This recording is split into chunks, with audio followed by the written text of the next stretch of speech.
যারা দীর্ঘ সময় ধরে গল্প শুনতে চেয়েছেন, শুধু তাদের জন্য গত কয়েকদিনের গল্পগুলো একসাথে করে আপলোড করছি আজকের ভিডিওটিতে। আজকের গল্প চলন বিলের নীলপরী। নাটোর থেকে গল্পটি লিখে পাঠিয়েছেন আহমেদ আব্বাস। বৈশাখ মাস, হাঁটু জল আত্রাই নদী। গ্রীষ্মকালে মাঝে মাঝে চর পড়ে যাওয়ায় স্রোতধারা ব্যাহত হয়, কিন্তু আমাদের গোসলঘাটে থাকে ডুবন জল, অথই পানি। লোকে বলে কালীদহ। দক্ষিণ পাড় ঘেঁষে পায়ে চলা পথটি নদীর সঙ্গে ক্রমাগত বহমান। দীর্ঘ সময় জলে ডুবে ডুবে খেলা খেলে চোখ লাল করে ভেজা কাপড়ে ঘাটে উঠেই তাকে দেখি। ছিপছিপে পানসি নৌকার মতো মেদহীন শরীর, নীল রঙের কামিজ সালোয়ার, ওড়না ইমিটেশনের অলঙ্কার, সব কিছু নীলপরীর মতো। সহযাত্রী একজন কিশোর, একজন 40 মহিলা আর একজন লাগেজ ক্যারিয়ার। তারা হেঁটে যায় পূব থেকে পশ্চিমে, সহজেই অনুমেয় যে তাদের গন্তব্য বাস আরোহণ। 80-র দশকের শেষ দিকে ইন্টারমিডিয়েট পরীক্ষার পর ময়মনসিংহ থেকে বাড়ি ফিরেছি। হাতে অগাধ টাইম। সময়টা অতিক্রম করার জন্য দ্রুত ভেজা কাপড় বদলে জিন্স প্যান্ট এবং টি শার্ট পরে বাইসাইকেলের প্যাডেলে চাপ দিই। নীলপরীদের গন্তব্যে পৌঁছার আগেই বাস স্ট্যান্ডের একপাশে সাইকেল রেখে অপেক্ষা করি, শুধু আরেকবার তাকে ভালো করে দেখার জন্য। তারা নাটোরগামী বাসের টিকিট নেয়। ঘোরের মাঝে আমিও নেই। সামনের 2 সিটের জানালা সংলগ্নটিতে সেই নীলপরী, পাশে সেই ভদ্রমহিলা। বরাবর পেছনে কিশোর ছেলেটির আউটারে আমি। নাটোরে বাস থেকে নেমে তারা দুটো রিকশা নেয়। প্রথমটিতে লাগেজ সহ দোহারা গড়নের সেই মহিলা, দ্বিতীয়টিতে ছোট ভাইকে নিয়ে নীলপরী, যার নাম দোয়েল, যা এই মাত্র জেনেছি। অদৃশ্য না হওয়া পর্যন্ত আমি দ্বিতীয় রিকশাটির দিকে চেয়েই থাকি। পরে ফিরতি বাসে গুরুদাসপুর চলে আসি। কলেজ সীমানার বাইরে দক্ষিণে দেবোত্তর সম্পত্তির ওপর বিশাল ফাঁকা মাঠ। মাঠের পশ্চিমে পরিত্যক্ত হিন্দু জমিদার বাড়ি। তার একপাশের দেয়াল গাত্রে কিছুটা প্রাচীন ভারতের খাজু পাহাড়ের মতো অবলুপ্ত নির্মাণ শৈলী। অধিকাংশ নারী পুরুষের মৈথুন দৃশ্যের ধ্বংসাবশেষ। ক্লাস বিরতির সময় বান্ধবীদের সঙ্গে দোয়েলও বেরিয়ে আসে। তারা জমিদার বাড়ির সেই দেয়াল গাত্রের সামনে এসে ভগ্নাবশেষ নির্দেশনগুলো দেখে পরস্পর বলাবলি করতে থাকে। আমি দুপায়ে ভর করে বুকে সাহস নিয়ে এগিয়ে যাই। একসময় তাকে একটু আলাদা পেয়ে বেহায়ার মতো জিজ্ঞাসা করি, এই দোয়েল, কেমন আছো? সে বলল, চিনতে পারছি না তো। বললাম, কিছুদিন আগে নাটোরে যেতে বাসে আপনাকে দেখি। তো যান, এখন বিরক্ত করবেন না। অল রাইট, আবার দেখা হবে। যাবেন নাকি মাথায় ঘোল ঢেলে বিদায় করব? এই দোয়েল, ছোড়াটা কে রে? ওর বান্ধবীর কণ্ঠে কৌতূহল। এ ঘটনায় লজ্জিত হয়ে সহসা সটকে পড়ি। বুঝতে পারিনি যে এভাবে বোল্ড আউট হতে হবে। শোচনীয়ভাবে প্রত্যাখ্যাত হলেও আড়াল থেকে তাকে দেখার জন্য যথারীতি 4 মাইল পথ পায়ে হেঁটে এবং ভ্যানে চড়ে নিয়মিত বাজারে যেতেই থাকি। সেদিন আকাশের মুখ ভার। দুপুর গড়িয়ে যেতে না যেতেই প্রখর সূর্য মুখ লুকোবার জন্য মরিয়া হয়ে ওঠে। ধীরে ধীরে আকাশে কালো মেঘ জমাট হয়। শুরু হয়ে যায় দমকা বাতাস। বিস্তীর্ণ বিরান ধুধু চলন বিলের অংশবিশেষ জুড়ে উঠতে থাকে ধুলোবালি। কোথাও কোথাও ঘূর্ণির মতো আকাশমুখো হয় বালিয়াড়ি। ওরা দুজন ভ্যান থেকে খালপাড়ে নামে। সামনের দিকে হেঁটে চলে দোয়েল আর তার বান্ধবী। ঝড়ের ক্ষিপ্রতার সঙ্গে পায়ের গতিও বাড়তে থাকে তাদের। শুরু হয় ঝড় বৃষ্টি আর ঘন ঘন বিজলির চমক। চারদিকে দিগন্তব্যাপী শস্যহীন মাঠ, মাঝখানে একটি গাছ, শুধু একটি হিজল গাছ। দুজন দৌড়ে গিয়ে গাছের নিচে আশ্রয় নেয়। দোয়েল ঘরমুখ জেনে ঝড় বৃষ্টির মুখেই সে সময় একাকী আমি ভ্যান থেকে খালপাড়ে নামি। তারপর নিরাপদ আশ্রয় এবং প্রিয় দর্শনের আশায় ছুটতে থাকি। এক সময় পেয়ে যায় খালপাড় হয়ে 1/2 মাইল ব্যবধানের সেই হিজল গাছ। যা থেকে ন্যূনতম প্রায় 1.5 মাইল দূরত্বে দোয়েলদের গ্রাম। এলোমেলো পোশাকে জবুথুবু হয়ে দুটি মেয়ে একে অপরকে জড়িয়ে ভীত সন্ত্রস্ত। আমার উপস্থিতি লক্ষ্য করে ভয় মিশ্রিত কাঁপা গলায় দোয়েল বলে, এখানেও আপনি? বললাম, ভয় নেই, এখানে বিরক্ত করতে আসেনি। ঠিক আছে, চলে যাই।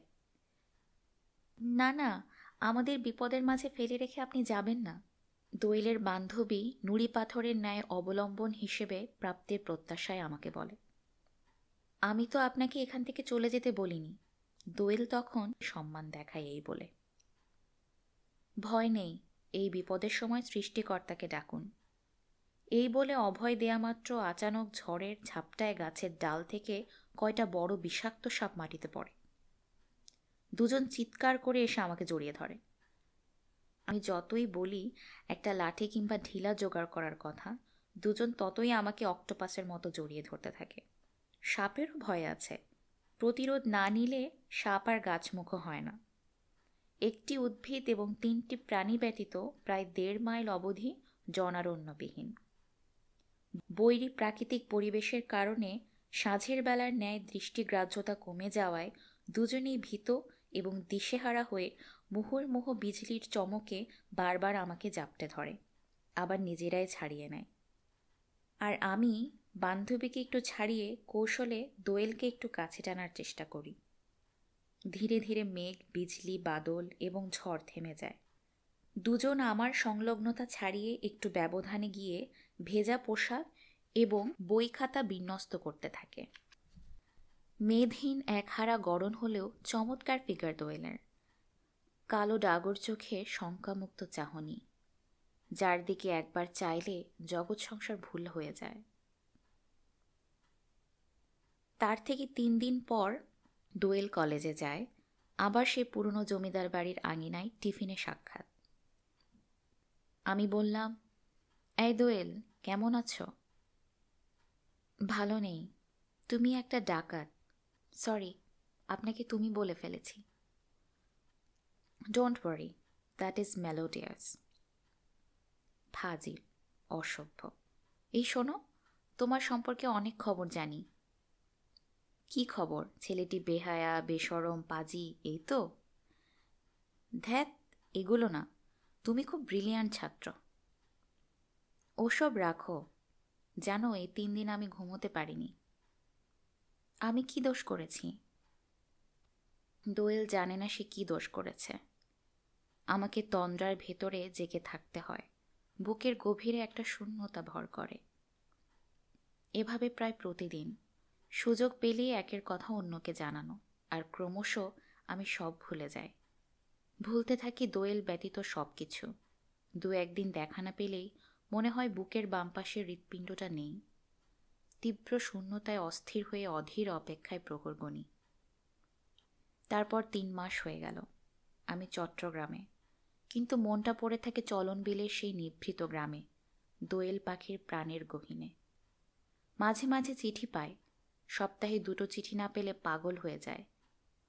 মনে পড়ে ক্রিস্টোফার মার্লোর কবিতার লাইনগুলো, come, live with me and be my love. অনির্ধারিতভাবে হঠাৎ চিঠি প্রাপ্তি বন্ধ হয়ে যায়। হতাশায় দিন কাটতে থাকে এবং বাম হাতের 2 আঙ্গুলের মাঝে সিগারেট পড়তে থাকে, একের পর এক, ক্রমাগত। এক চিঠির প্রত্যুত্তরে এক সমবয়সী জানায় সদ্য বিদেশ থেকে প্রত্যাগত নিজ গ্রামের এক চাকুরিজীবীর সঙ্গে দোয়েলের বিয়ে হয়ে গেছে। আজকের গল্পটি লিখে পাঠিয়েছেন ঢাকা থেকে একজন, যিনি নাম প্রকাশে অনিচ্ছুক। আমি তখন 5ম শ্রেণীতে পড়ি। সে সময় স্কুলের প্রধান শিক্ষক আমাদের বাংলা পড়াতেন। প্রথম ক্লাস গণিত শেষ হওয়ার পর যথাসময়ে স্যার এলেন। ক্লাসের সব ছাত্রছাত্রীকে উদ্দেশ্য করে বললেন, ভবিষ্যতে বড় হয়ে কে কি হতে চাও এক এক করে বলো। কেউ কেউ বলল ডাক্তার, উকিল, ব্যারিস্টার, প্রকৌশলী ইত্যাদি। আমি বললাম শিক্ষক হব স্যার। বললাম যে শিক্ষকতা হলো সম্মানের কাজ, এই কাজ সবচেয়ে ভালো। শুনে স্যার খুব খুশি হয়েছিলেন, কিন্তু স্যার জানেন না যে আমি কি হয়েছি। আজ আমি হিজড়া হয়ে সমাজে বসবাস করছি। আমি আজ হিজড়া হয়ে অব্যক্ত বেদনা মনে নিয়ে দিনাতিপাত করছি। এই সমাজে কে কার খবর রাখে? প্রথম ভুল করেও একটা শখকে প্রধান উপজীব্য করে বুক ভরা ব্যথা ও মন ভরা বেদনা নিয়ে তিলে তিলে মৃত্যুর প্রহর গুনছি। জানি না কোনোদিন স্বাভাবিক হয়ে জীবনযাপন করতে পারবো কিনা। বয়স কত আর হবে, বড়জোর 5 কি 7, তখন আমার মা মারা যায়। পিতা যথাসময় দ্বিতীয় বউ ঘরে নিয়ে এলেন। ঘরে এলো সৎমা। খাওয়া দাওয়া, চালচলনে, কথাবার্তায় সব সময় আমার মনকে বিষিয়ে তুলতে লাগলো আমার সৎমা। পাড়া প্রতিবেশী, আত্মীয় স্বজন সকলে। এভাবে অবহেলায় অযত্নে আস্তে আস্তে বড় হতে লাগলাম। আমার শেষ আশ্রয়স্থল জন্মদাতা পিতা একদিন মারা যান। যখন পিতা মারা গেলেন তখন আমি 7ম শ্রেণীতে পড়ি। প্রতিদিন স্কুলে যাই, সাধ্যমতো বাড়িতে পড়াশোনা করি। কিন্তু একদিন স্কুলে যাই সকালে পান্তা ভাত খেয়ে। ঘরে যে সৎমা, তাই পান্তা ভাত খেয়ে স্কুলে যেতে হতো। স্কুল থেকে ফিরে আসি বিকাল 4টার দিকে। মা গো, ভাত দাও বলে হাঁক দিলাম। মা বলল, ভাত নাই। কি করব, যা ভাত ছিল মেহমানে খেয়ে ফেলেছে। বললাম, তবে ঘরে আর চাল ছিল না? আমি তো সৎ ছেলে, তাই আমার জন্য কি ভাত থাকে? এক কথা দুই কথা, তারপর ঝগড়া লাগলো। আর ঝগড়া হওয়াতে আমার সৎমা আলাদা হয়ে গেল। এরপর আমি আর আমার ছোট ভাই সৎমার কাছ থেকে আলাদা হয়ে গেলাম।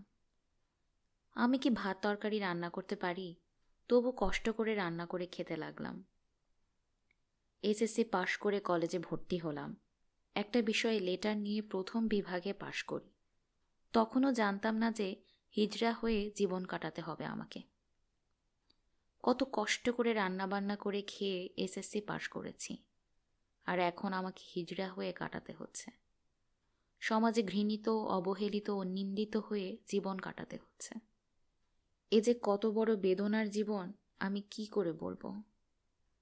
1 বছর পর একটা মেয়েকে বিয়ে করি। দেখতে খুব সুশ্রী ছিল। বিয়ের 1 বছরের ভেতরে একটা সামান্য কারণে ঝগড়া হয় তার সঙ্গে। এজন্য তার দুলাভাই, যে আমার খালাতো ভাই হয়, আমাকে অনেক শারীরিক নির্যাতন করে। আমাকে এমনভাবে লাঠিপেটা করে যে আমার জ্ঞান হারিয়ে গিয়েছিল। যখন জ্ঞান ফিরে এলো তখন মানসিক ভারসাম্য আস্তে আস্তে হারাতে লাগলাম। আমার নিজের নামের জমি জমা কম দামে, বিনা দামে বিক্রি করতে লাগলাম। প্রায় 3-3.5 বিঘা জমি বিক্রি করলাম। এখন অবশিষ্ট ভিটা বাড়িটুকু আছে। যখন জমি বিক্রি করি তখন শ্বশুরবাড়ি আমার যাওয়া আসা ছিল। ঝগড়ার পরপরই আমার স্ত্রী বাপের বাড়ি গিয়েছিল। শ্বশুরবাড়ির পক্ষ থেকে আমাকে একটা চাকরি দিয়েছিল। চাকরিটা হলো রঙের কারখানায় মেশিন অপারেটর। 1.5 মাস সেই কারখানায় চাকরি করেছি। এ সময় আমার অভিনয় করার প্রতি খুব শখ হয়। চাকরিটা ছেড়ে জমি বিক্রি করে টাকা নিয়ে অভিনয় প্রশিক্ষণ সেন্টারে যোগ দিই। স্ত্রীসহ অন্য আত্মীয় স্বজনদের ব্যবহারে মনটা আমার নষ্ট হয়ে গিয়েছিল, মানসিক ভারসাম্য ছিল না, তাই অভিনয় করা আমার আর হলো না। পরে আমি গার্মেন্টসে চাকরি নেই। 2 বছর চাকরি করলাম। একদিন এক মাজার শরীফে গেলাম ঘুরতে। মাজারে দেখলাম অনেক উঠতি বয়সের যুবক, হিজড়া পরিচয়ধারী, অনেকে আড্ডা দিচ্ছে। এক হিজড়ার সঙ্গে আমার বন্ধুত্ব হয়। সে তার বন্ধু বান্ধবদের সঙ্গে আমার পরিচয় করিয়ে দেয়। আমার সাহস গেল বেড়ে। প্রায় মাজারে আড্ডা দেওয়া শুরু করি। ওদের মতো ভাবভঙ্গি অনুকরণ করতে থাকি। এখন সেই জীবনটাকেই নিজের করে নিয়েছি। এভাবেই চলছে আমার জীবন। আজকের স্বরচিত গল্পটি ঢাকা থেকে লিখে পাঠিয়েছে নিশাত। গল্পটির নাম স্বস্তি। অ্যালার্মের আওয়াজে ধর্মর করে উঠে বসল সবুজ, আর উঠেই টের পেল পিঠে প্রচণ্ড ব্যথা করছে। সোফা আসলে বসার জন্যই, শোবার জন্য না। কারেন্ট কখন চলে গিয়েছে কে জানে। গরমে সারা শরীর ভিজে গেছে। সে যেখানে থাকে সেখানে খাট নেই। ওর পাশে আছে ডেস্ক, চেয়ার, কর্নার টেবিল আরও দুটো ডেস্ক আর চেয়ার। তার পাশের সোফাতেই কদিন ধরে রাতে ঘুমায় সে। এটা ওর অফিস, বাবার করে যাওয়া ছোট একটা অফিস। বাবা 2 বছর আগে মারা যাবার পর থেকেই ওকেই দেখতে হয় এই অফিস। কিন্তু ঘুমাতে হতো না, এখন হচ্ছে। হচ্ছে না বলে করছে বলবো কিনা জানি না। সবুজ উঠে বসলো ঠিকই, কিন্তু সোফা ছেড়ে উঠল না। বন্ধ হয়ে থাকা ফ্যানের দিকে তাকিয়ে সে কি জানি ভাবতে লাগলো। মাঝে মাঝে ওর ঠোঁট কেঁপে উঠছে, তাই বোঝা যাচ্ছে ও জীবন্ত, না হলে বোঝার উপায় নেই। 30 বছরের এই যুবকের থাকার কথা প্রাণবন্ত, অথচ সে যে জীবন্ত তা বুঝতেই বেগ পেতে হয়। 10 দিন আগেও তার জীবনটা ঠিক ছিল। সে দুঃস্বপ্নেও ভাবেনি ঠিক 10 দিন পর তাকে তার অফিসের সোফা থেকে একা ঘুম থেকে উঠতে হবে। সবুজ প্রেম করে বিয়ে করেছিল মিলিকে 7 বছর আগে, নিজেরাই, এক প্রকার শখের বশেই। 2 বছর আগে 2 পরিবারের সম্মতিতে বিয়ের আনুষ্ঠানিকতা করে মিলিকে নিজের ঘরে নিয়ে এসেছিল সবুজ। সুখে শান্তিতে সংসার চলছিল তাদের। এত হাসি খুশি মেয়েটা সবার মন জয় করে অচিরেই ঘরের পাকা গিন্নি হয়ে গিয়েছিল। গত বছর যখন সবুজ আর মিলি সুখবর পেল নতুন অতিথি আগমনের, তখন তাদের খুশি দেখে কি। অবর্ণনীয় খুশিতে ভরেছিল সারা ঘর। বাচ্চার জামা, জুতা, খেলনায় ভরে উঠল ছোট একটি রুম। কি নাম রাখবে, কবে আকিকা হবে, কোথায় হবে, কে কে আসবে, সব হিসেব করতে থাকলো তারা। মধ্যবিত্ত ঘরের ছেলে সবুজ, তার অনাগত সন্তানের জন্য সদা সতর্ক। মিলি খেলো কিনা, কখন খেলো, কি খেলো, ঘুমালো কিনা, কাজ করলো না তো, এই সব বিষয় নিয়ে সারাক্ষণ চোখে চোখে রাখত তাকে। আত্মীয় বন্ধু সবাই খুশি। দেখতে দেখতে সময় হয়ে এলো। মিলিকে সবচেয়ে ভালো জায়গাতেই নিয়ে যেতে চেয়েছিল সবুজ, কিন্তু ওর পক্ষে একা সে খরচ টানা সম্ভব না। কিন্তু তবুও দেশের নাম করা এক গাইনি ডাক্তারের কাছে মিলিকে দেখালো। সে যে হাসপাতালে বসে সেখানেই ওকে ভর্তি করালো। সেই শুভ দিনও এলো। সুস্থ একটি ফুটফুটে মেয়ের মা হলো মিলি। মিলির প্রেশার বেড়ে গিয়েছিল, ওজন বেড়ে গিয়েছিল, সাথে বেড়েছিল আনন্দ, প্রথম মা হবার অনুভূতি। তা যারা হয়েছে তারাই বুঝবে। ওদিন রাতেই মিলির ফুসফুসে পানি এসেছিল। ডাক্তার এসে দেখল, বলল ভয় পাবার কিছু নেই। পরদিন সকালে হঠাৎ মিলির বুকে ব্যথা শুরু হলো। সবুজ ডাক্তারকে ডেকে আনলো। ডাক্তার মিলিকে আইসিইউতে নিয়ে যায়, ঘণ্টাখানেক পরে আবার বের করে আনে, বলে ভয়ের কিছু নেই। পরদিন আবার ব্যথা ওঠে। ডাক্তারকে পাওয়া যায় না, সে তার প্রাইভেট ক্লিনিকে। অনেক রাতে যখন ডাক্তার আসে আর মিলিকে দেখে আবার আইসিইউতে নিয়ে যায়, তখন সবুজ বুঝে উঠতে পারে না যে কি করবে এখন। কিন্তু এবার আইসিইউ থেকে মিলি আর ফিরে আসে না, ফিরে আসে ওর খবর। ওখানেই সদ্য মা হওয়া মিলি শেষ নিঃশ্বাস ত্যাগ করে। এত কঠিন একটা বিষয় লিখে ফেলা কত সহজ এক লাইনে, অথচ এই এক লাইনের জন্য আমার গল্পের নায়ক হারিয়ে ফেলল সব এক নিমিষে। মিলির পরিবারের সবাই সবুজকে দোষ দিতে শুরু করলো। কেন সে আরও ভালো হাসপাতালে রাখল না, তার টাকা নেই তবে সে চাইল না কেন, এমনই বহু কথা। সবুজ কোনো কথারই জবাব দিল না। মিলির লাশ নিয়ে যাওয়া হলো গ্রামের বাড়িতে। তার শেষ ইচ্ছা তার বাবার কবরের পাশে শায়িত হবার। সেই ইচ্ছাটা পূর্ণ করল সবুজ। কিন্তু কি কপাল ছেলেটার, নিজের স্ত্রীকে দাফন করে আসার পর শুনতে হলো, তোমার আর কি, তুমি তো বিয়ে করে নতুন বউ পেয়ে যাবে, আমাদের মেয়ে তো আর ফিরে আসবে না। আর পারল না সবুজ, ঝরঝর করে কেঁদে ফেলল সে। আর সেই নবজাতক খুব অদ্ভুত কোনো কারণে সবুজের মা তার নাতনিকে রাখতে নারাজ। এই দুধের বাচ্চার জায়গা হলো তার খালার কাছে। সবুজের প্রচণ্ড বাধা সত্ত্বেও কেউ এই নবজাতিকাকে সবুজের কাছে রাখতে চাইল না। মনের ইচ্ছার বিরুদ্ধে বাচ্চার মুখের দিকে তাকিয়ে সবুজ তাকে রেখে আসলো তার খালার বাসায়। ফিরে এসে এখন আর বাসায় যায় না সবুজ, থাকে অফিসে। এই তার জীবন। নতুন ফুটফুটে মেয়ে, প্রথম সন্তান, ঘরের লক্ষ্মী, আর তার আহ্লাদী মাকে নিয়ে যে ঘর ভরে থাকার কথা, সবুজ যেতে পারে না সেখানে। মিলির সাথে এত স্মৃতি, খাট, আলমারি, ড্রেসিং টেবিল সব যেন তার দিকে তাকিয়ে থাকে এখন। চারপাশের মানুষের কথা শুনে চুপ করে থাকলেও এই কাঠ পাথরের মধ্যে যে নিবিড় প্রেম ছিল তাদের দুজনের, তাদের নির্বাক ভাষা ওকে কাঁদিয়ে তোলে। ছুটে বের হয়ে যায় ঘর থেকেও। দম নেয়, বাস্তবতা থেকে দম নিতে পারে না তবুও। কি আছে ওর ভবিষ্যতে? ওর বাচ্চাকে নিয়ে আসতে পারবে ওর কাছে? মা ছাড়া এই সন্তানকে পালতে পারবে ও একা? মিলিকে ছাড়া ওই বাড়িতে যেতে পারবে? সবুজের মা কি কোলে তুলে নেবে তার নাতনিকে? মিলির আত্মীয়রা কি সবুজের সাথে কখনো স্বাভাবিক হবে? মিলিকে ছাড়া এই নিষ্ঠুর দুনিয়া একা পাড়ি দিতে পারবে সবুজ? আর ওই ডাক্তার, তার কি বিচার হবে? এই সব রাশি রাশি প্রশ্ন নিয়ে ওর প্রতিটি রাত শেষ হয়, দিন শুরু হয়। স্বস্তি পায় না। কারেন্ট আসলো, ফ্যান ঘুরতে শুরু করেছে। ওর কি একটু স্বস্তি লাগলো? আজকের গল্প নিঃসঙ্গতা। ঢাকা থেকে গল্পটি লিখে পাঠিয়েছেন শফিক।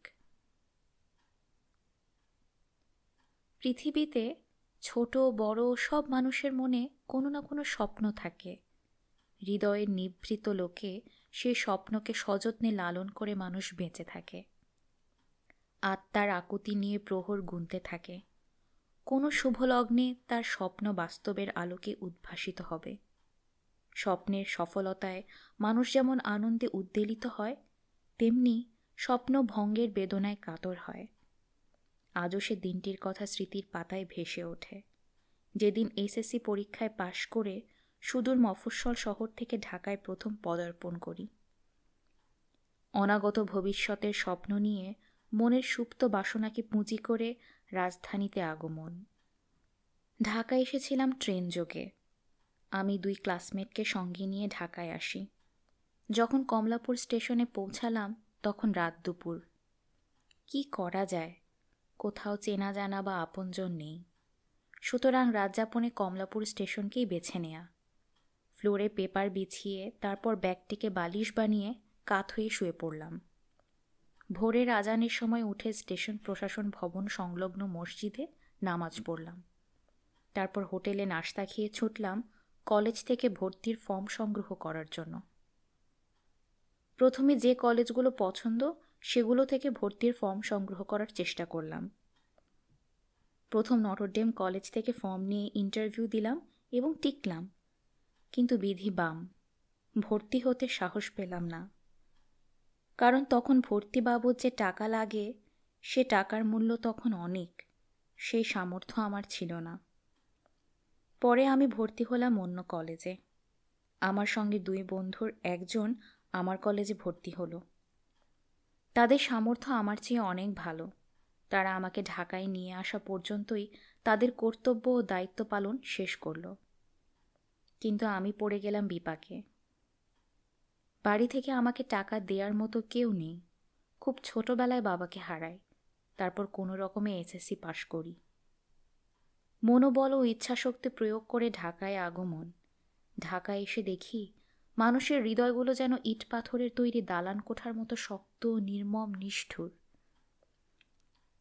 এখানে সহানুভূতি, সহযোগিতা, সহমর্মিতা বলতে কিছু নেই। আমার বাড়িতে বৃদ্ধ মা ও আমার ছোট 3টি বোন কষ্টে শিষ্টে দিন কাটাচ্ছে। আমি তখন কিংকর্তব্য বিমূঢ় হয়ে পড়লাম। মনকে শক্ত করে টিউশনিকে পুঁজি করে জীবনকে সামনে নেয়ার চেষ্টা চালাচ্ছি। একটি মেসে উঠলাম। টিউশনির মাধ্যমে উপার্জনের টাকা বাড়িতেও পাঠাতে হয়, আবার নিজের পড়া থাকার খরচ জোগাতে হয়। মানুষের জীবনে সবচেয়ে বেদনাদায়ক বিষয় হল নিঃসঙ্গতা। নিঃসঙ্গ মানুষ নিজেকে বড় অসহায় বোধ করে যখন সে দেখে তার পাশে দাঁড়ানোর কেউ নেই, বিপদে সান্ত্বনা দেওয়ার কেউ নেই।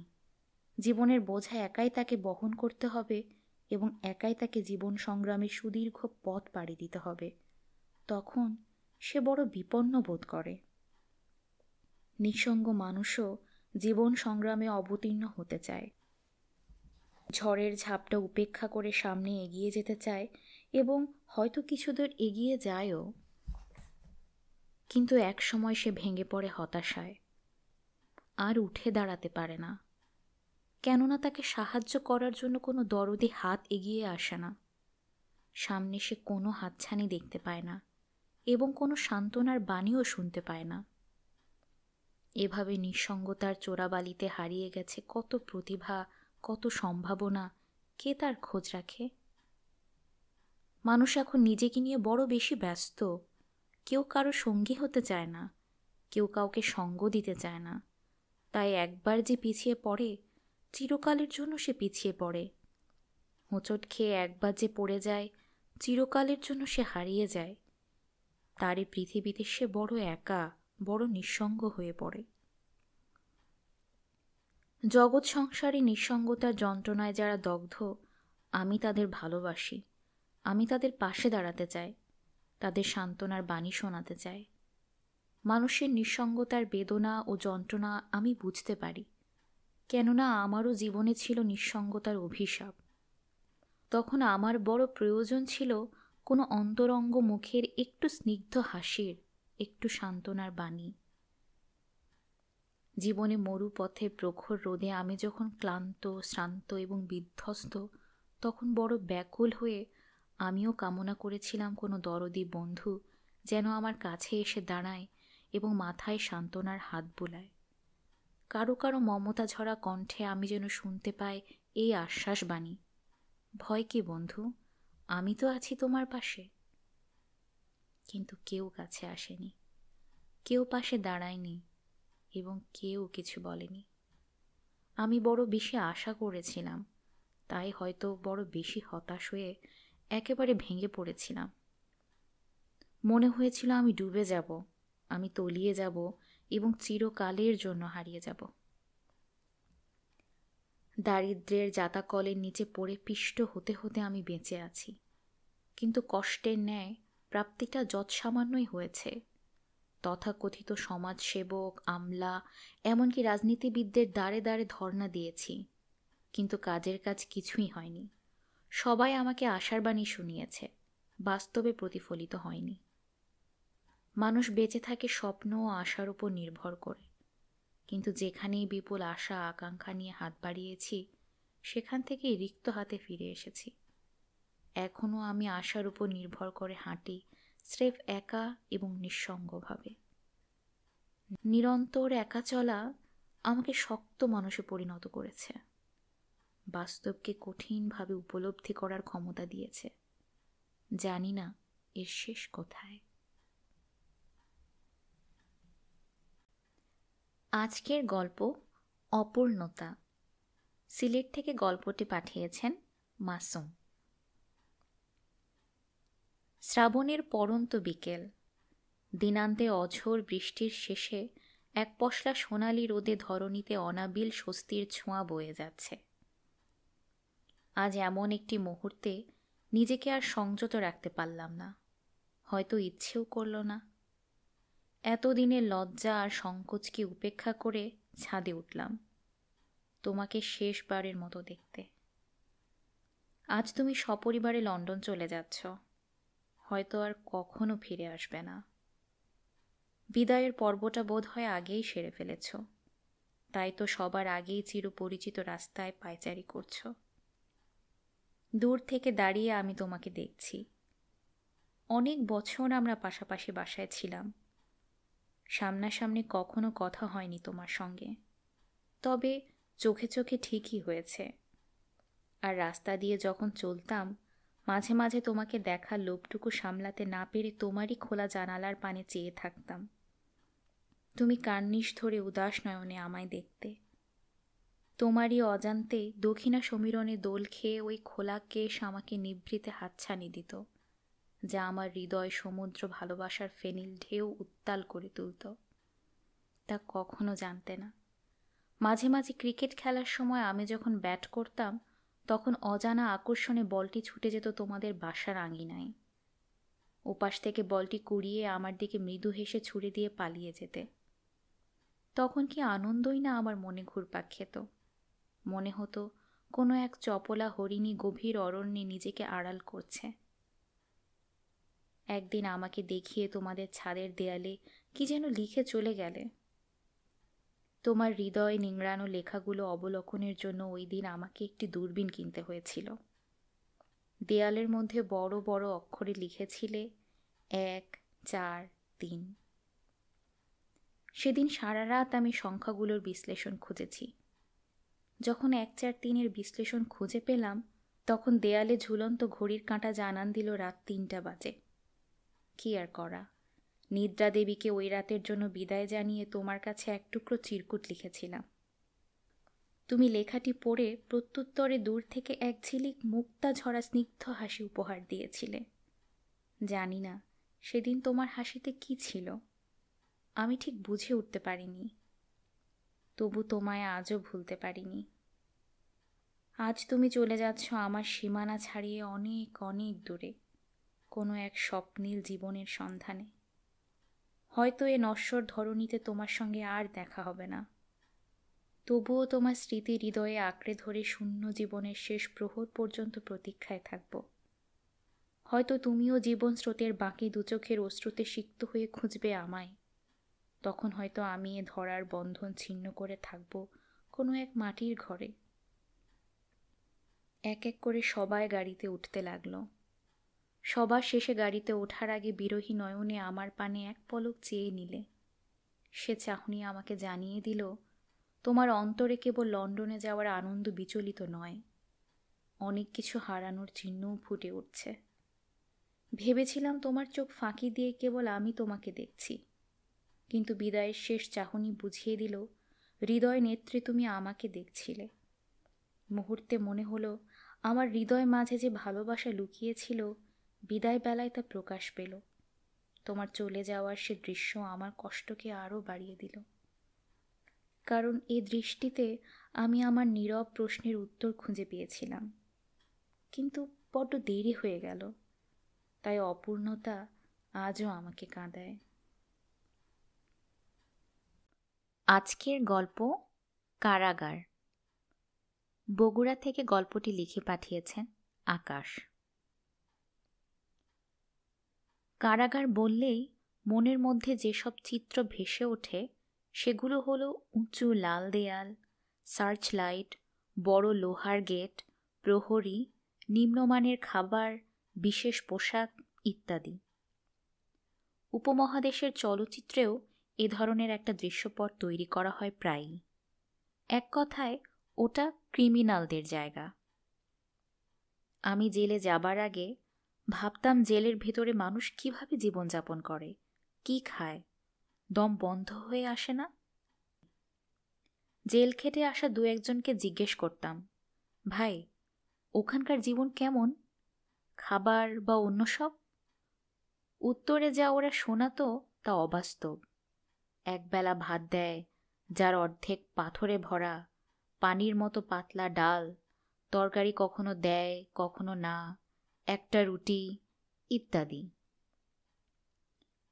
কারাগারের জীবন অন্য এক গ্রহের মতো, এর সঙ্গে বাইরের জগতের মিল নেই। যেসব মানুষ বন্ধু বৎসল, প্রগতিশীল বা সৃজনশীল, তাদের জন্য যে কি বিভৎস ও দুর্বিষহ অবস্থা হয় তা না দেখলে বোঝানো সম্ভব নয়। বাংলাদেশের মসজিদগুলোতে জুমার নামাজের আগে বয়ানের মধ্যে ইমাম সাহেব দোজখের একটি চিত্র তুলে ধরেন। ওই চিত্রের সঙ্গে কারাবাসের চিত্রের কিঞ্চিৎ মিল খুঁজে পাওয়া যায়। ওখানেও শ্রেণী বিভাজন আছে, যেমন ভিআইপি কয়েদি এবং নর্মাল কয়েদি, আছে মহিলা ও পুরুষদের জন্য আলাদা এলাকা, আছে বিদেশি, তাদের খাবার আলাদা। আমি একজন ব্যবসায়ী। এক সময় ঢাকায় জরুরি আইন জারির সময় রাতে কারফিউ চলাকালীন আমি হাসপাতাল থেকে বাসায় যাচ্ছিলাম। হঠাৎ পুলিশ কোনো প্রশ্ন না করে গাড়িতে তুলল। সারা রাত হাজতে রেখে পরদিন কোর্টে চালান করে দেয়। তারা সন্দেহবশত আমাকে কোর্টে জামিন না দিয়ে ঢাকায় কেন্দ্রীয় কারাগারে পাঠালো 52 ধারাতে। তখন সন্ধ্যা। লাইন ধরে বিভিন্ন ধরনের অপরাধের জন্য দণ্ডিতদের সঙ্গে প্রিজন ভ্যানে করে কারাগারের প্রধান ফটকে নামালো। প্রচণ্ড ক্ষুধা, সে সঙ্গে অনিশ্চয়তা এবং সমস্ত শরীর ক্লান্ত, লজ্জা ও ভয়ে কুকড়ানো মন। আত্মীয় বন্ধু কাউকে জানায়নি লজ্জায় ও কষ্টে। তাছাড়া আমার 14 পুরুষের কেউই কোনো অপরাধে কারাভোগ করেননি। বিষয়টি আমাকে প্রচণ্ড রকম লজ্জিত করেছে। আমার বোধকে বোবা বানিয়ে দিয়েছিল। শুধু বাকি ছিল আত্মহত্যা করাটা। মনকে বুঝালাম জীবনে সবকিছুর স্বাদ নেয়া ভালো, এই বলে। ঢেউটিন বা রিলিফের কম্বল ও গম চুরির দায় তো জেল খাটছি না। যে দেশে প্রধানমন্ত্রী, এমপি মন্ত্রী বা বিমান বাহিনীর প্রধান ছিনতাইয়ের অভিযোগে জেল খাটে, সে দেশে আমি কোন রাজপুত্র? আইনের দৃষ্টিতে হয়তো আমি অপরাধী। এখান থেকেই হয়তো আমাকে শিক্ষা নিতে হবে সুন্দর আগামী নির্মাণের জন্য। জেল গেটের মধ্যে ঢোকার পর সবার নাম ঠিকানা এন্ট্রি করা হলো এবং সবাইকে, যেখানে প্রায় 70 জনের মতো মানুষ ছিল, বলা হলো মানি ব্যাগ, ঘড়ি, বেল সবকিছু জমা দিতে। সবাই জমা দিল। তারপর চেক করে সবাইকে লাইন ধরে আরেকটি বড় লোহার গেট দিয়ে ভেতরে নিয়ে যায়। কিছু দূর যেতেই হাতের ডান দিকে একটি লম্বা হল রুমের মতো টিনের ছাদওয়ালা ঘর। সেটার বারান্দায় সবাইকে বসিয়ে জেলের নিয়মগুলো বলল। সে সময় ঘরের মধ্যকার পুরনো কয়েদিরা আমাদের দেখছিল। মনে হলো যেন আমরা সবাই মিরপুর চিড়িয়াখানার উচ্ছৃঙ্খল ও ক্ষুধার্ত বানর, আর ওরা আদর্শ দর্শক। এরপর একজন বয়স্ক পুরনো কয়েদি, যিনি একজন খুনি, সবাইকে একটি করে কম্বল ও একটি সিলভারের প্লেট ধরিয়ে দিলেন। লাইন করে বিছানা করতে বললেন সবাইকে। সবাই ঠিক হওয়ার পর লাইন ধরে খাবার পরিবেশন হলো। মেনু ছিল পাতলা খিচুড়ি এবং রুই মাছ ভাজা। চাইলে খিচুড়ি নেওয়া যাবে আনলিমিটেড। এবার ঘুমানো। আমার ডানে যে ঘুমালো সে একজন ছিনতাইকারী। বাঁয়ে যিনি, তিনি একজন পুলিশের ছোট কর্তা, কিন্তু ধর্ষক। ঘুম থেকে বাঁশির শব্দে জাগলাম ভোর 4টায়। হাত মুখ ধুয়ে আবার লাইন ধরে নাম ডাকা, ছবি তোলা ইত্যাদি। তারপর সকাল 7টায় নাশতা, বড় রুটি ও 1 টুকরো গুড়। দুপুরে সাদা ভাত, ডাল ও গরুর গোশত দিয়ে খেলাম। দেখা গেল টয়লেটের পাশে প্রচুর ভাত ফেলে রাখা হয়েছে অপচয় হিসেবে। এগুলো দেখার কেউ নেই। প্রতিটি ছোট রুমে প্রায় 300 কয়েদি থাকে। প্রতিটি রুমে একটি মাইক আছে, যাতে কয়েদিদের দর্শনার্থীরা দেখা করতে চাইলে নাম ডাকা হয়, এবং এজন্য সব কয়েদি কান পেতে থাকে কখন তার ডাক পড়ে। অবশেষে 7 দিন পর আমি সেই কারাগার থেকে ছাড়া পেয়েছিলাম। আজকের গল্প প্রথম ভালো লাগা। ঢাকা থেকে গল্পটি পাঠিয়েছেন জহির। আমি তখন সবেমাত্র কলেজে পা রেখেছি। কথা প্রসঙ্গে একদিন আমার আত্মীয় মাসুম ভাই জিজ্ঞাসা করলেন, এই, তোমার প্রেম প্রীতির খবর টবর কি? রুমে আরও কয়েকজন। কি উত্তর দেব ভেবে পাচ্ছি না। একটা দীর্ঘশ্বাস ছেড়ে আফসোসের সুরে বললাম, হ্যাঁ, তার হলো কই। মাসুম ভাই বললেন, জীবনের 15টা বসন্ত পার করে যদি একটা প্রেমই না করতে পারো, তাহলে জীবনে করবে কি? তোমার জীবনটাই তো বৃথা। আমি বলি, ভাই, ইচ্ছা করলেই কি প্রেম করা যায়? প্রেম হতে হয়। মাসুম ভাই বললেন, ধ্যাত বোকা, তোমাকেই তো আগে অগ্রসর হতে হবে। একটা কথা মনে রাখবা, মেয়েদের বুক ফাটে তবু মুখ ফোটে না। মাসুম ভাইয়ের কথায় আমি বেশ ঘাবড়ে যাই। ভাবি, সত্যিই কি তাহলে আমার জীবনটাই বৃথা? আসলে কি আমি জীবনে কখনো প্রেম করতে পারবো না? এরকম হাজারো প্রশ্ন ঘুরপাক খায় আমার মনে। আবার ভাবি, সত্যিই তো, যে ছেলে একটা মেয়েকে পটাতে পারে না, তার পক্ষে আর কি করা সম্ভব? আমার মনটা খারাপ হয়ে যায়, চোখে মুখে চিন্তার ছাপ পড়ে। এরই মধ্যে আমি এক স্যারের কাছে ইংরেজি প্রাইভেট পড়া শুরু করলাম। ব্যাচে আমরা 24 জন। 24 জনের মধ্যে মেয়ে 10 জন, 2 জন আবার আমাদের ক্লাসের, ঈশিতা আর নাসরিন। ক্লাসে নাসরিনের রোল আমার পরেই। ওর সঙ্গে মাঝে মধ্যে আমার কথা হয়, কিন্তু ঈশিতাকে মনে ধরে যায় আমার। নাসরিনের মাধ্যমে আলাপ হয় ঈশিতার সঙ্গে। ওরা কোত্থেকে আসে, কয় ভাই বোন, বাবা কি করেন, সব কথা জানতে পারি, কিন্তু জানাতে পারি না আমার মনের কথা। সাহসে কুলোয় না। মনে মনে ভাবি, বলে কাজ না হলে সহপাঠীর সুসম্পর্কটাও তো আর থাকবে না। স্যারের পড়ানোর স্টাইলটা আমার ভালো লাগে না। 1 মাস পড়ার পর স্যারের কাছে যাওয়া বাদ দিলাম। ঈশিতারা স্যারের কাছে যাওয়া বাদ দিল একই কারণে। এদিকে কলেজেও আমি বেশ অনিয়মিত হয়ে গেলাম, তাই আমাদের দেখা সাক্ষাৎটাও হয়ে গেল অনিয়মিত। অনেক সময়ই মনটা আনচান করত ওকে না দেখতে পেয়ে। পরীক্ষা এলেই নাসরিনের সঙ্গে দেখা হয় নিয়মিত। নাসরিনের কাছে ওর বান্ধবীর খবর নেই। নির্দ্বিধায় নাসরিন আমাকে ঈশিতার সব খবর দেয়। পরীক্ষার হলে ঈশিতার কথা জিজ্ঞাসা করায় নাসরিন অবশ্য একদিন আমাকে বলেছিল, আমার বান্ধবীর খবর এত জানতে চাও কেন? মনে লাগছে নাকি? হঠাৎ নাসরিনের এমন কথায় আমি ভ্যাবাচাকা খেয়ে যাই। অন্য প্রসঙ্গ তুলে কথাটা এড়িয়ে যাওয়ার চেষ্টা করি।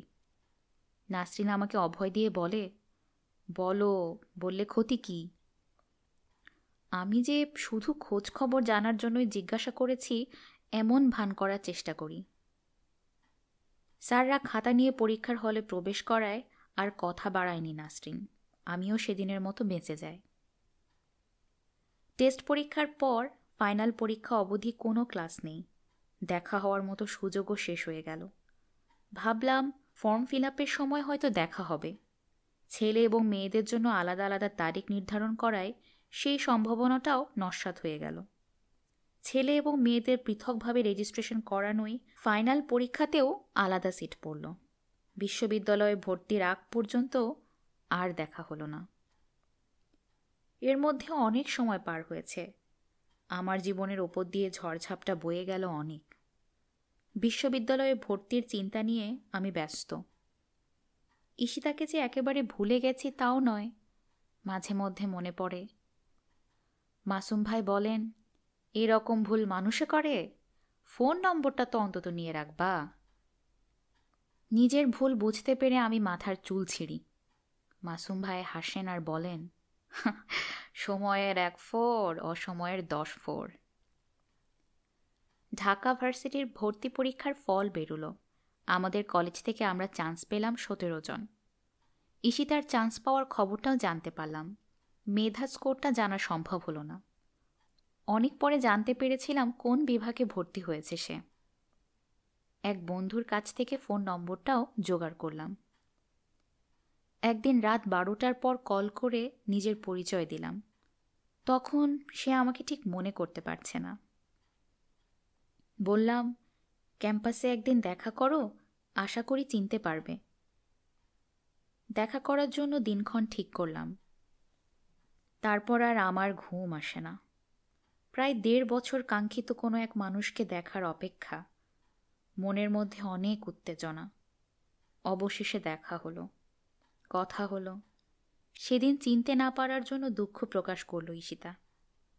এরপর নানা অজুহাতে আমি ঈশিতার সঙ্গে প্রতিদিন দেখা করি, বাদাম খাই। অপরাজেয় বাংলা, আমতলা, বটতলা, টিএসসি, চিরচেনা জায়গাগুলোকে চিনতে শুরু করি নতুন করে। মোবাইল ফোনেও বেশ কথা চলতে থাকে দুজনের। একদিন ঈশিতাকে ফোন করে বললাম, তোমাকে যে আমি কিছু বলতে চাই তাকে তুমি বুঝতে পারো? সে বলে, না, আমি কিছুই বুঝতে পারি না, তবে তুমি স্পষ্ট করে বললে আমি ঠিকই বুঝতে পারবো।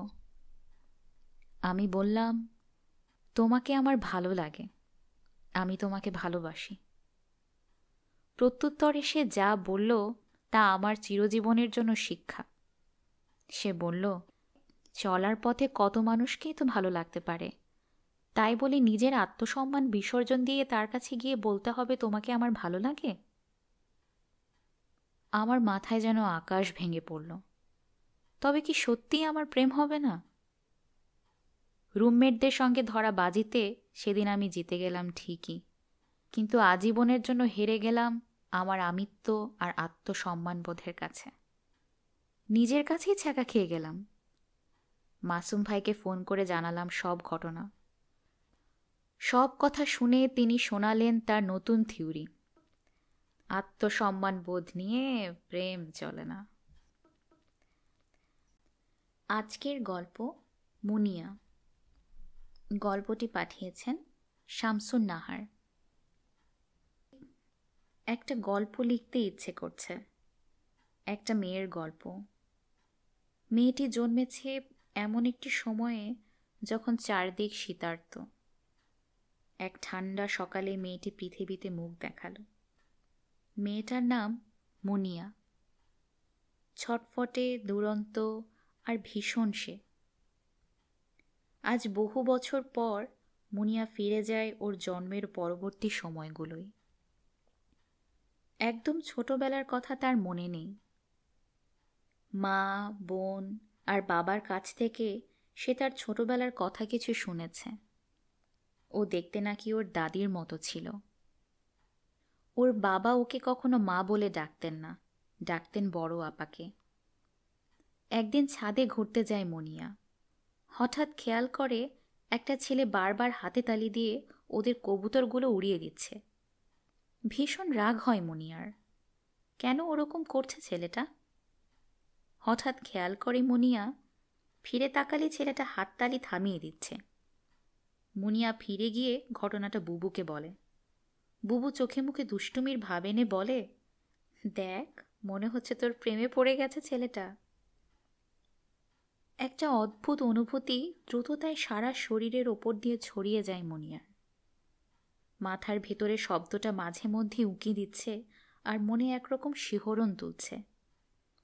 মাঝে মাঝে বারান্দায় দাঁড়ালে মুনিয়া খেয়াল করে সে ছেলেটিও ওদের বারান্দায় এসে দাঁড়িয়ে থাকে। কি নাম সেই ছেলেটির? একদিন স্কুলে যাওয়ার পথে হঠাৎ মুনিয়া দেখে ছেলেটি তার সঙ্গে হাঁটার চেষ্টা করছে। মুনিয়া দ্রুত পা বাড়ায়।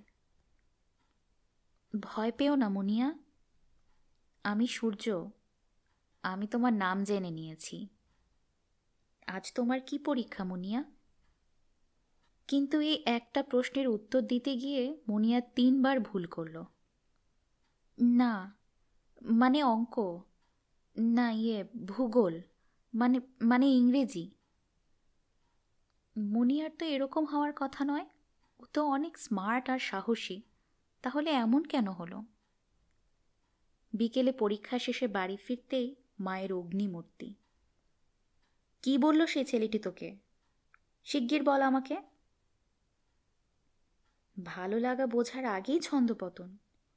যতই মাকে বোঝানোর চেষ্টা করছে মুনিয়া ওটা তেমন কিছুই নয়, শুধু জানতে চেয়েছে আমার আজ কি পরীক্ষা। মায়ের সন্দেহ তবু কাটে না। মুনিয়া ভেতরে ভেতরে বেশি কৌতূহলী হয়ে ওঠে। প্রেম কি জিনিস জানতে চায়। মাঝে মাঝে দূর থেকে দেখা হয় সূর্যের সঙ্গে মুনিয়ার। ভালো লাগা, শিহরণ রিন রিন করে সারাক্ষণ। দুজনের মধ্যে আর কোনো কথা হয়নি কখনো। হঠাৎ একদিন খেয়াল করে মুনিয়া সূর্যদের বাড়ির জিনিসপত্র লোকজন নামিয়ে কোথায় যেন নিয়ে যাচ্ছে। তবে কি ওরা বাড়ি ছেড়ে দিচ্ছে? মুনিয়া কৌতূহলী চোখে অপেক্ষায় থাকে দীর্ঘ সময়। এক সময় দেখতে পায় সূর্যরা বিদায় নিয়ে চলে যাচ্ছে। যাওয়ার বেলায় চোখাচোখি হয় সূর্যের সঙ্গে মুনিয়ার। হাত নেড়ে জানায় আপাতত বিদায়। গ্রামার ক্লাস শেষে টিফিনের ঘণ্টা বাজল। মুনিয়া টিফিন শেষে গল্পের বই নিয়ে বসেছে। এমন সময় সূর্যের বোন ছন্দা এসে জানতে চায় কেমন আছে মুনিয়া। তারপর হঠাৎ করেই দ্রুতলয়ে একটা খাম বের করে হাতে গুজে দেয় ছন্দা। বলে, দাদা আপনাকে দিতে বলেছে। বলেই দ্রুত প্রস্থান ছন্দার। হতবিহ্বল মুনিয়া বুঝে উঠতে পারে না কি করা উচিত তার। বুকের ভেতরে ঢকঢক শব্দে হাতুড়ি পেটাচ্ছে। চিঠিটা কি পড়বে খুলে, নাকি ফিরিয়ে দেবে ছন্দার হাতে? ভীষণ দোটানায় পড়ে যায় মুনিয়া। কি লিখেছে সূর্য? জানার একটা প্রচণ্ড আগ্রহ কাজ করে মুনিয়ার ভেতরে। না, আর অপেক্ষা করা যাচ্ছে না। স্কুলের পানি খাওয়ার জায়গাটাতে গিয়ে দেখে ওখানে আপাতত কেউ নেই। একটানে খুলে ফেলে খামটি। ভেতরে থেকে বেরিয়ে আসে নীল চিঠি। হৃদয়ের ভেতরের হাতুড়ি পেটা শব্দটা আরও বেড়ে যায় মুনিয়ার। সূর্য লিখেছে, সেদিন শুধু নামই জেনেছিলাম, কিন্তু এরই মধ্যে আমি অনেক কিছু জেনে নিয়েছি তোমার সম্বন্ধে। কেন জানতে চাও? ভালোবাসি বলে। হ্যাঁ মুনিয়া, আমি তোমাকে খুব ভালোবাসি। মুনিয়ার প্রথম ভালোবাসার চিঠি। সূর্য আরও লিখেছে, সে এবার পরীক্ষা দেবে, কলেজে ভর্তি হবে। মুনিয়াকে বলেছে ভালো করে পড়াশোনা করতে। আরও অদ্ভুত একটা কথা লিখেছে সূর্য। লিখেছে, তুমি তোমাদের বাসার ছাদের রাস্তার পাশের দিকটাতে বেশি যাবে না, তাহলে ও পাড়ার যত দুষ্টু ছেলেরা আছে নিয়ে যেতে পারে তোমাকে জোর করে। কথাটা মনে হলেই খুব হাসি পায় মুনিয়ার। বাল্যপ্রেম হারানোর আশঙ্কা। চিঠিটা অবশেষে কি করবে, কোথায় রাখবে ভাবতে গিয়ে টুকরো টুকরো করে ছিঁড়ে ফেলে দিল তার জীবনে পাওয়া প্রথম প্রেমপত্র। কিন্তু মনের মধ্যে গেঁথে রইল প্রতিটি শব্দ, প্রতিটি লাইন। অনেক রাত পর্যন্ত নির্ঘুম কাটল মুনিয়ার। কিভাবে লিখবে চিঠির উত্তর? কি বলে ডাকবে তাকে? সূর্যদা, না সূর্য ভাই, নাকি সূর্য? না, হচ্ছে না। হঠাৎ মুনিয়া অনুভব করল মনের ভেতরে কে যেন জেগে উঠেছে। বলছে, আরে বোকা, সূর্যকে সূর্য বলে ডাকতে অসুবিধা কোথায়? নিজের ভালো লাগার লোকের তো নাম ধরেই ডাকতে হয়। নিজেকে হঠাৎ করে অনেক বড় মনে হলো মুনিয়ার। মনে হলো একটি দিনেই অনেক বড় হয়ে গেছে সে।